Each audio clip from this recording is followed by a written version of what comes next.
Doctor Yunus আপনি ব্যর্থ। বাংলাদেশের এই মুহূর্তে যে অবস্থা, সেই অবস্থা মোকাবেলা করতে আপনি পুরোপুরি ব্যর্থ। তো সেজন্য দ্রুত নির্বাচন দিয়ে আপনি আপনার পদ থেকে সরে দাঁড়ান।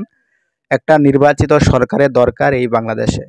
নির্বাচিত সরকার যদি বাংলাদেশে আসে, তাহলে সেই নির্বাচিত সরকার এই সমস্ত বিপদ আপদের মোকাবেলা করতে পারবে।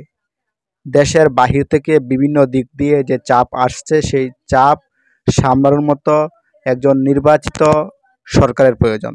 ডক্টর ইউনূস এই মুহূর্তে আপনাকে পদত্যাগ করতে হবে এবং সেই পদত্যাগ খুব দ্রুতই করতে হবে এবং এর আগে নির্বাচনের ব্যবস্থা তৈরি করে যেতে হবে।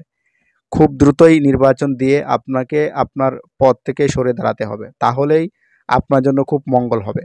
এটা আমার কথা নয়, এটা বলেছেন একজন গণ অধিকার পরিষদের নেতা।